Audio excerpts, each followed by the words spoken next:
안녕 친구들. 오늘도 고고바이블에 놀러온 친구들 환영해. 오늘도 사도행전 6장에서 7장 우리 함께 외쳐보자. 렛츠 고고고. 사도행전 6장. 이 무렵 제자들의 수는 점점 늘어났습니다. 그때 그들 가운데 그리스파 유대 사람들이 히브리파 유대 사람들에 대해 불평이 생겼습니다.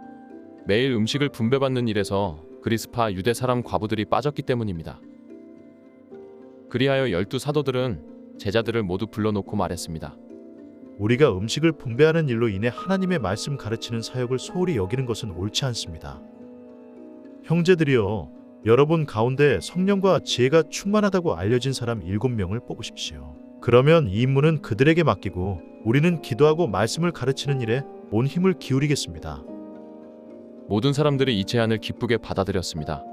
그들은 믿음과 성령이 충만한 사람 스데반과 빌립, 브루고로, 니가노르, 디몬, 바메나, 유대교로 개종한 안디옥 사람 니골라를 뽑았습니다. 그들은 이 사람들을 사도들 앞에 세웠고 사도들은 그 사람들 머리 위에 손을 얹고 기도했습니다.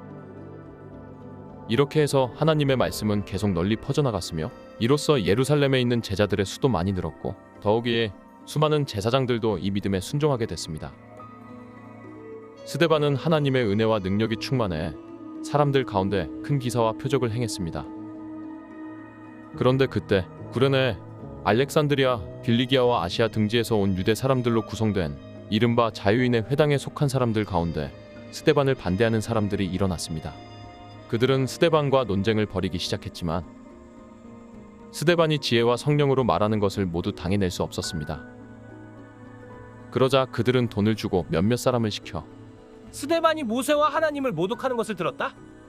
라고 말하게 했습니다. 그들은 이렇게 백성들과 장로들과 율법학자들을 선동해 스데반을 붙잡아 공회 앞으로 끌고 갔습니다. 그들은 거짓 증인들을 내세워 거짓 증언을 하게 했습니다. 이 사람은 이 거룩한 곳과 율법에 대해 험담을 그치지 않고 계속해 왔습니다.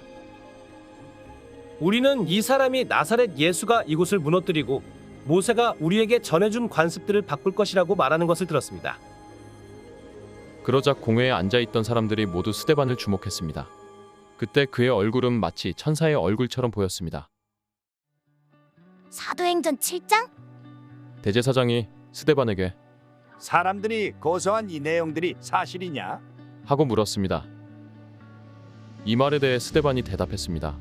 형제들이여, 그리고 어르신들, 내 말을 들어보십시오. 우리 조상 아브라함이 하란에 살기 전 아직 메소포타미아에 있었을 때 영광의 하나님께서 그에게 나타나 내 고향과 친척을 떠나 내가 내게 보여줄 땅으로 가거라 하고 말씀하셨습니다. 그래서 아브라함은 갈대아 땅을 떠나 하란에 가서 살았습니다. 거기서 그의 아버지가 죽은 후 하나님께서는 여러분이 지금 살고 있는 이 땅으로 아브라함을 보내셨습니다. 그러나 하나님께서는 여기에서 손바닥만한 땅도 아브라함에게 유산으로 주시지 않았습니다. 대신에 그와 그 씨가 이후에 그 땅을 갖게 되리라고 약속하셨습니다. 그때 아브라함에게는 자식도 없었는데 말입니다. 하나님께서 아브라함에게 이렇게 말씀하셨습니다. 내 후손이 자기 땅이 아닌 곳에서 나그네가 될 것이다. 그리고 그곳에서 노예가 돼 400년 동안 혹사당할 것이다.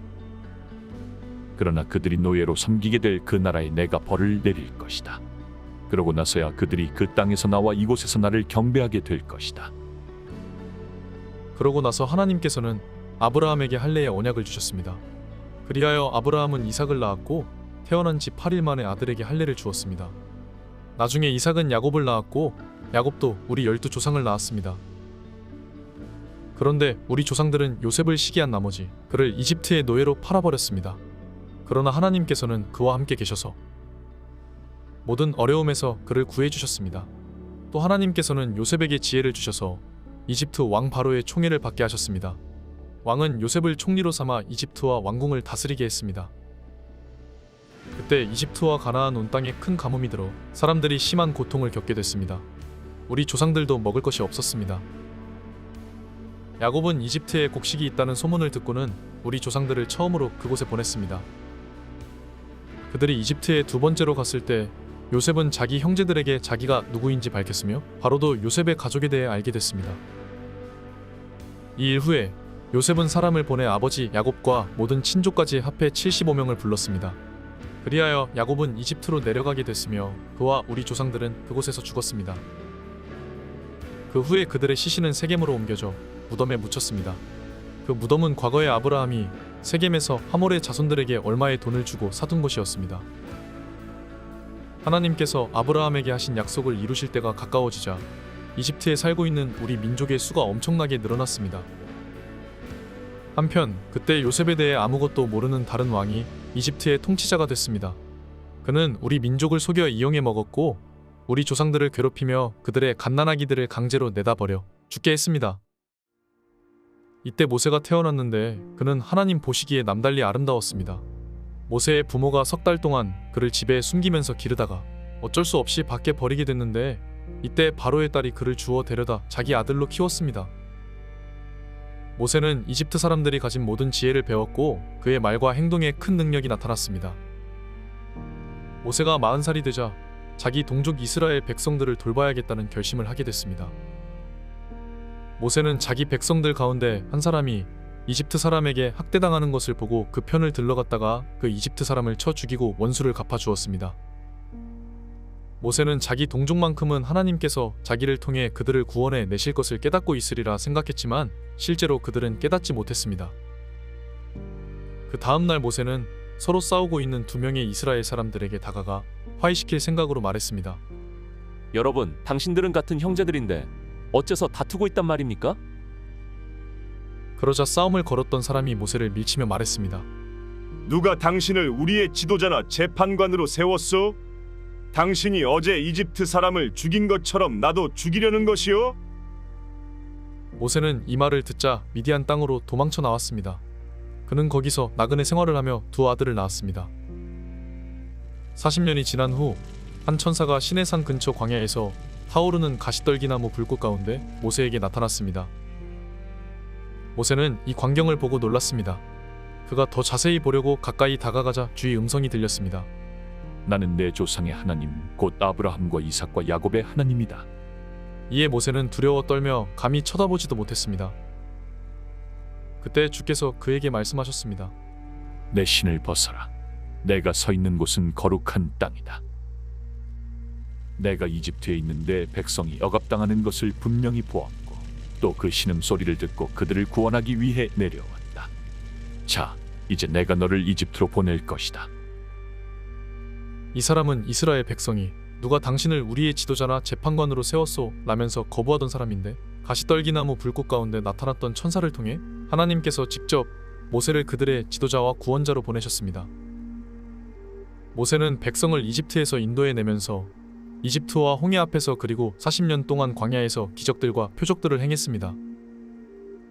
이스라엘 백성에게 하나님께서 너희 백성 가운데 나 같은 예언자를 보낼 것이다 라고 한 사람이 바로 이 모세입니다.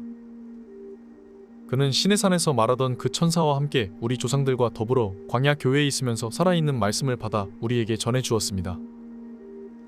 그러나 우리 조상은 그의 말을 듣지 않고 오히려 그를 거절하며 그 마음으로 이집트로 돌아갈 생각을 했습니다. 그들은 아론에게 우리를 인도할 신들을 만들어 주시오.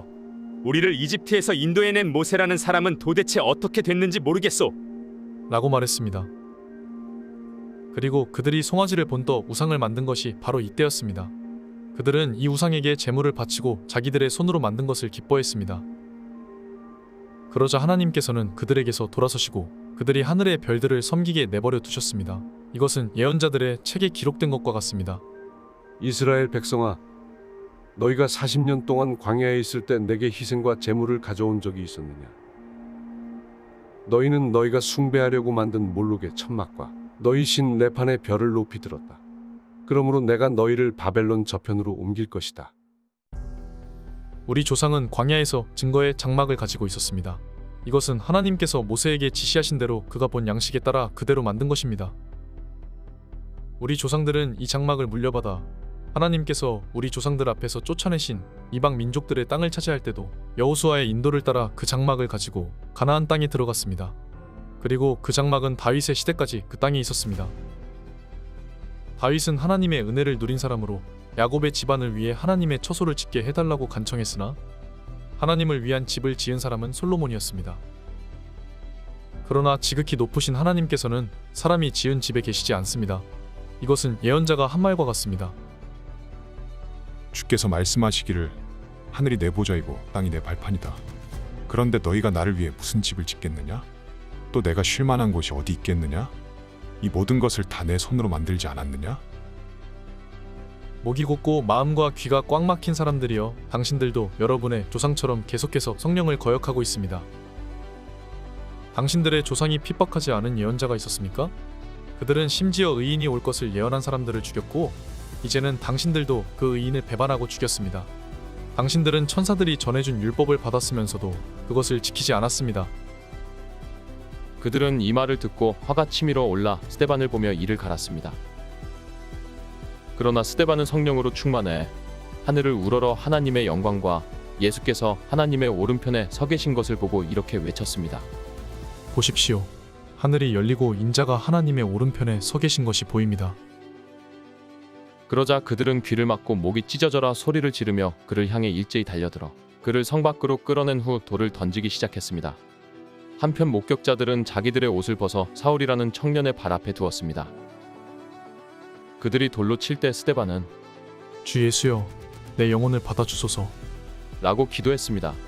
그러고 나서 스데반은 무릎을 꿇고 큰 소리로 주여, 이 죄를 저 사람들에게 돌리지 마소서 라고 외쳤습니다. 이 말을 끝낸 후 그는 잠들었습니다. 수고했어, 친구들. 다음은 어떤 말씀이 우리를 기다릴까? 그럼 다음에 또 만나자. 안녕.